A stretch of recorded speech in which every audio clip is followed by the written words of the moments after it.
Brad Guigar with 5 to Pull, 1 to Pass, a regular feature of the daily comic strip Evil Incorporated at evil-comic.com. So let's check out which 5 issues we're going to pull and which we're going to miss on the way to our comic shop today. Let's get started with number 1, Deadpool, Merc with a Mouth, number 11. Story by Victor Gischler, art by Bongdazo, villains to watch, more zombies. Here's what they say. Zombie Iceman is hungry. Zombie Firebird is feeling peckish too. See what they did there? Peckish. She's a bird. A slice of Dr. Betty sounds good, with a side of Bill, Agent of AIM. You really think Deadpool is going to let that happen? Cue gratuitous violence. Following Deadpool's half-baked plan to get back to the normal universe, Deadpool and pals must find their way through the hungry of hungries. Which of Deadpool's pals gets zombified? Tune in to find out. Same Deadpool time, same Deadpool channel. Now here's what I say. See, to anybody else, those are 2 just random picks from the Marvel Universe, Iceman and Firebird. But to guys my age, those are SpiderMan's amazing friends. And that's what keeps setting this book apart. Those knowing winks from fanboy Victor Gischler, who is proving himself to be, in my mind, the absolute best at delivering Deadpool's unique voices.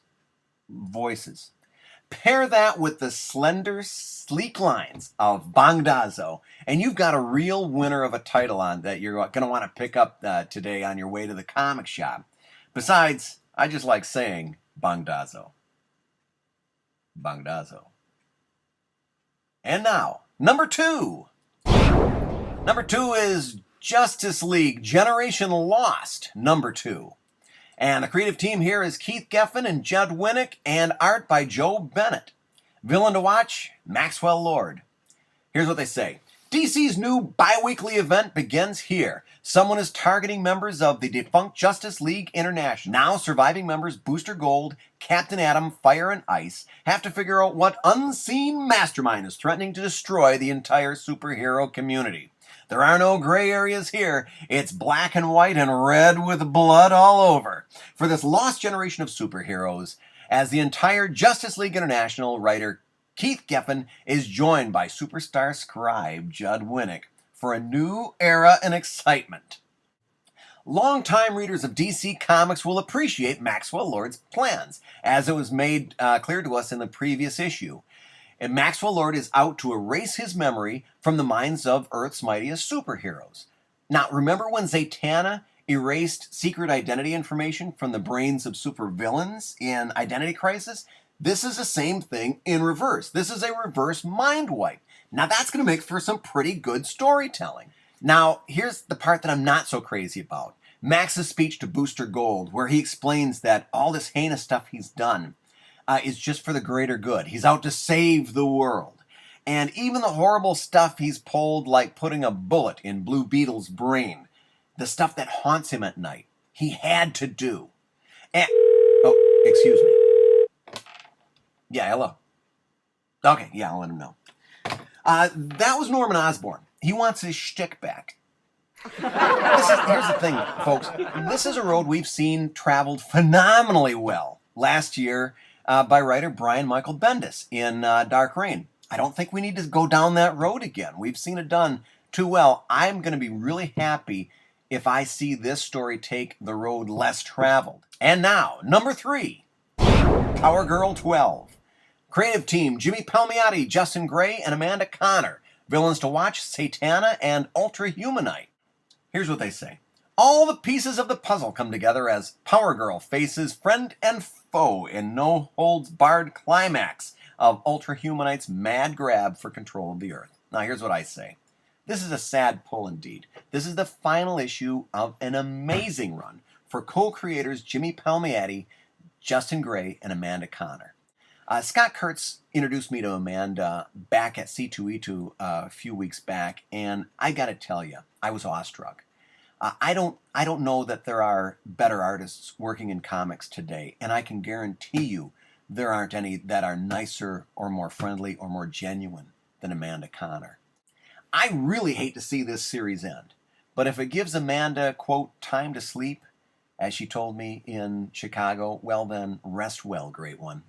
You've earned it. And now, number 4. Secret Avengers #1. Story by Ed Brubaker. Art by Mike Deodato. Villain TBA. Here's what they say. Who are the Secret Avengers? Are they a covert team of heroes working the darkest corners of the globe to stop disaster? Are they part spy, part superhero? Are they XXX's newest idea to save the world? Or are they all of the above? A new era begins in Marvel's hottest team takes a 21st century twist. Here's what I say. Creators Ed Brubaker and Mike Deodato set the hook deep in the first 3 pages of Secret Avengers. You can check out the preview on my site. It's a beautiful little passage in which the Black Widow and Valkyrie are in an undercover mission that, as so often happens, goes awry. The art is Deodato's finest yet, and the characterizations of the Norse goddess and the Russian super spy make for some impeccable dialogue. Now listen, this is going to be a great book, and not only because of the Valkyrie, who stands behind only Plastic Man as one of the few licensed characters I would love to do a limited series about. The only problem is I can't draw horses for shnikes, so I'd have to kill off Pegasus within the first couple of pages. Until then, I think we're in pretty good hands. And now, number 5. Thunderbolts #144. Story by Jeff Parker. Art by Kev Walker. Villain to watch, my opinion here, Juggernaut. The new era for Marvel's always evolving, always controversial team kicks off here. What do you know? Marvel's kicking off another era this week. And it's the beginning, a return, a departure, and an arrival of a new artist, all rolled into one fresh, shocking status quo. The most dangerous people on Earth are all in one hellish new prison, and the only way out is through rehabilitation and contribution to society through the Thunderbolts, under the leadership of steel-hard-skinned Avenger Luke Cage. So, bring on the first participants: Juggernauts, Crossbones, Ghost, Moonstone, and Man-Thing? Against the sordid recent history of the group as a Black Ops kill squad, can Power Man restore the Thunderbolts to their rightful potential? Now here's what I say. I almost expected Marvel to ditch this book after the end of Dark Reign. I really did. And it's been one of my favorite series to follow, so I'm glad they're staying with it. I'm glad they're bringing a new turn to the storyline. I think this has tremendous potential. Luke Cage's assignment to this gang of ne'er-do-wells I think is really going to add some interesting storytelling here. It's a little Dirty Dozen. It's a little Suicide Squad. I think this is going to be a title to watch. And now, one to pass. The Amazing Spider-Man Complete Clone Saga trade paperback. Story by Tom Brevoort et al. Art by Mark Bagley and others. Villains to watch, several. Here's what they say. Villains die and debut in the 90s pivotal Spider Saga. Spider-Man and the Scarlet Spider are both fighting crime, and there's plenty to go around when the Jackal arises, with more clones in the wings.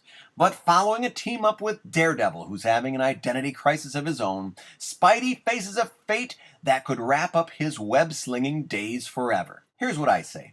Fanboys argue over a lot of stuff. Marvel versus DC, who would win in a fight between Superman and Batman, the One More Day storyline, and of course, when going to a comic convention, how much deodorant to leave at home.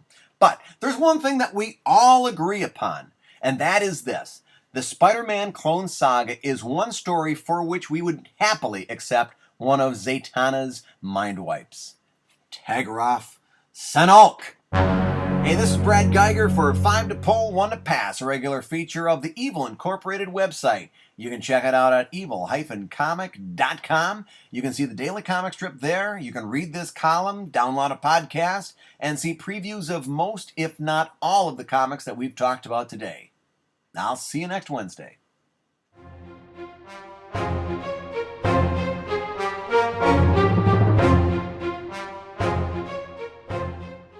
Bangdazo.